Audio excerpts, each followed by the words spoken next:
guys, welcome to the video today. I'm very happy to show you guys right outside the next truck for the modified channel.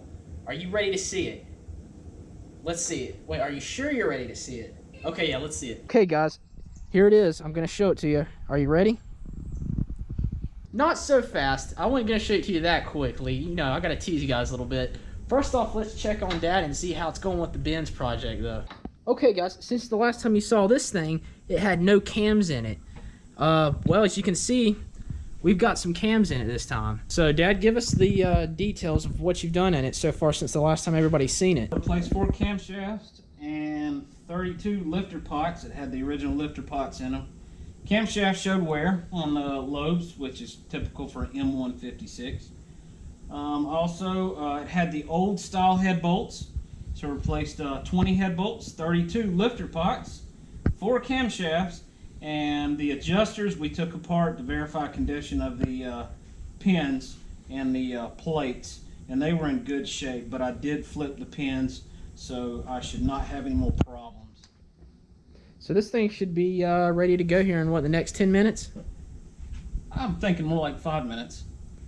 Okay guys, now that we got that out of the way, I know you're ready to see what we got for the channel next.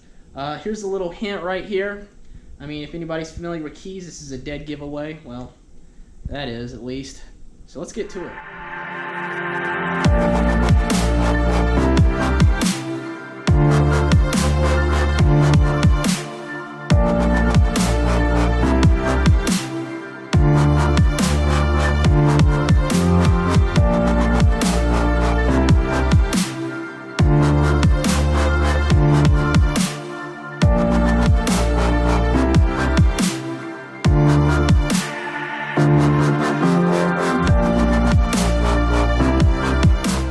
Okay guys, here it is, the 2012 Ram 2500. This truck is quite honestly my favorite Ram truck so far, and I've had a second gen and a third gen. So this truck, when I bought it, came with a lot of features that I'd be doing to it myself if I had it. I mean, for starters, we've already got our BMW down here. We've got everything to this step right here, which at first I thought it was kind of an old man step, but this is actually really helpful, and I'm probably going to keep it on, which I didn't think I was. Now this truck is also the high output. I don't remember the specs off the top of my head, but maybe one of you guys can tell me down in the comments. Now probably one of the 2 best things this truck's already come with is, well, this baby already has a nice straight pipe on her. From what I can see, it's a 4-inch. I don't think it's the stainless we put on the 3rd gen, but it is a nicer exhaust. It has better clamps actually, and I'll get up under here and show you one of the clamps.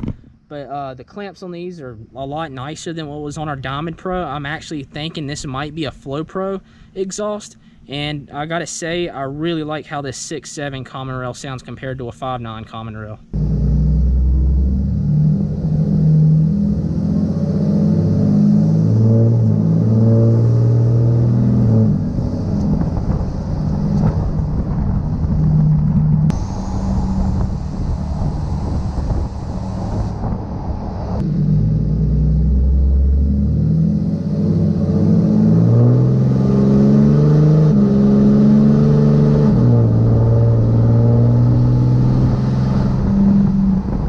Like I said, the straight pipe exhaust is probably one of my 2 tied for favorite features this truck already has. But yes, we have the Ram boxes.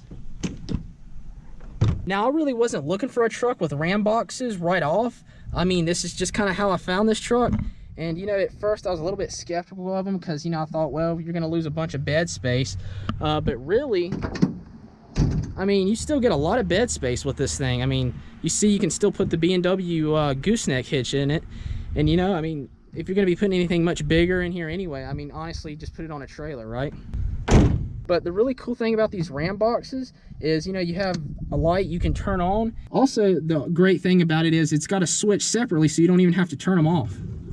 Now, for some reason, the Ram engineers, I guess, thought that you would possibly get a kid in here, which, you know, don't see how that'd be really possible. But for some reason, if you do lock any vertically challenged people in this thing, you have a way to get out. So that's pretty neat, I guess. Also with the Ram boxes, you got drains on each side. So I mean, really, if you wanted to, you could fill this thing up with, you know, ice, or, you know, if you wanted to fill it up with water for some reason, I don't really know why, you could do that too. Enough about the features of this thing. You guys probably want to see, you know, where it really counts. Let's look under the hood. There it is, boys. That's a far cry different from the 5.9s we're used to. Now, as you can see, this 6.7 is not your stock 6.7, and I'm just gonna leave it at that. Like I said, between the exhaust and some other stuff on this truck, it's not your stock 6.7. Second gen. So yeah, as much as this engine's already had some stuff fall off of it that I would make fall off of it, there's still some other upgrades I'd really like to do to this engine. Maybe, you know, for instance, a higher flowing horn, along with some other stuff. They also left some brackets on here for some of the non-mentioned parts we're not going to mention. But yeah, we'll be taking those off. And then also, you see we've got this Smb Cold Air Intake. Now, this thing was pretty nasty. I've already actually taken it off and cleaned it. I mean, pretty simple. Just spray it out and re-oil it to how much oil it says on their website. So probably the biggest thing we should discuss about this truck, or the biggest difference between this truck and every diesel I've ever had, is this right here.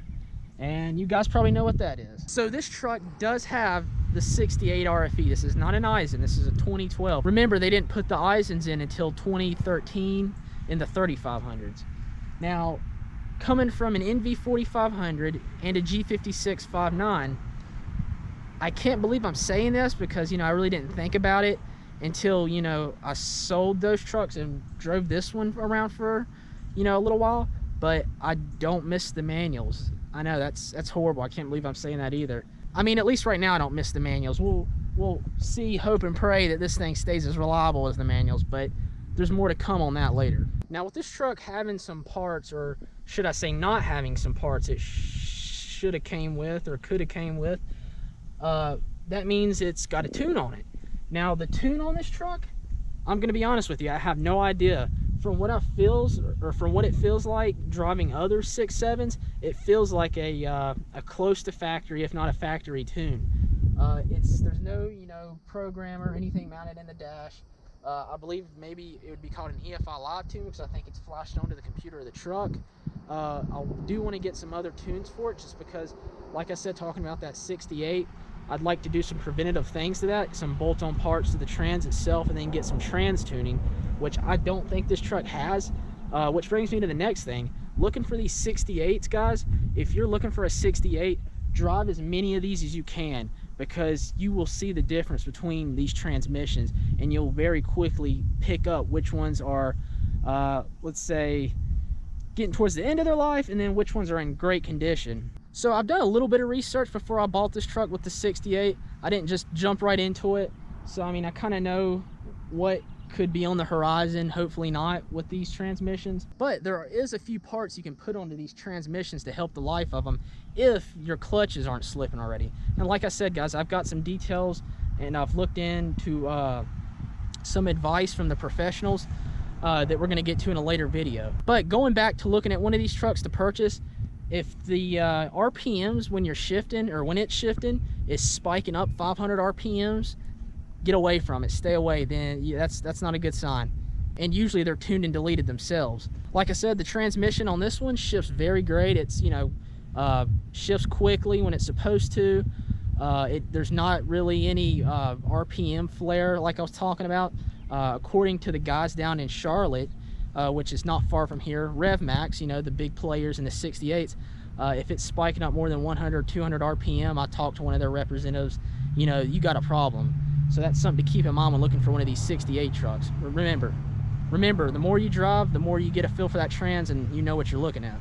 Now, this truck I got for a really great deal. I really wasn't even looking into the market for a 4th gen, but when this truck came up from a private owner and the condition it was in, it was just too good to pass up. But it doesn't come without a few flaws. We've got a little bit of a, you know, ding right there. And, well, if you haven't noticed already, this headlight has got something funky going on. And you can see in there, there's some discoloration. Well, that discoloration is kind of my fault. So with this truck, we've got a condensation problem inside of it, and what's happening is somehow water's getting in. I've tried taking it off and re-RTVing the outsides and clearing the vents, but from the water being in there so long, we had some mildew building up. So, you know, I thought it was a good idea to mix up, you know, a little bit of bleach with some water, put it in there and let it sit, and well, that ate our chrome. But don't worry, guys, I've got an idea that I want to go with these headlights, and it's going to look 10 times better than these. Now, a lot of people can say what they want about these Dodge trucks, but I think for their time of the 4th gens, or ever since the 4th gens, the Ram trucks have had the best interiors by far between Ford, Chevy, and Ram. I mean, sorry, you know, that's just what I think. I mean, the interiors I've seen and sit in both of them, or all 3 of them, and you know, for, you know, since 4th gen and up, it's Ram all the way. Sorry. Okay, guys, so the first week with this 6.7, driving it, I really like it. I mean, the 5.9s are always going to be near and dear to my heart. I mean, that was my first diesel, was, you know, the 24 valve 5.9 with the NV 4500 in it. And, you know, that's a truck with its own personality. But these 6.7s are powerhouses. And you know what? I'm sorry you guys are gonna, you know, disagree, but until you guys driven in manual and an automatic of one of these, I don't think you can decide or say. But I like the auto better, just for, you know, daily use. I mean, the manuals may be tougher and can handle more power, but I mean, it's kind of a personal preference, you know. Everybody has their own personal preference, and you know, I'm thinking I'm turning into an automatic guy. I don't know. Not to say I won't have another manual diesel though. That's not true at all. Like I said, they have their own personality as well. Alright guys, so that's probably going to wrap it up for today's video. I hope you enjoy the new truck for the channel. We're going to have a lot of stuff coming for it. I've already got stuff lined up for the next videos coming pretty soon. We're going to get back to posting some videos, hopefully more than once a week. But yeah, make sure to like, subscribe, turn your notifications on. This thing's filthy. I'm going to give it a bath. I'll see you guys next time.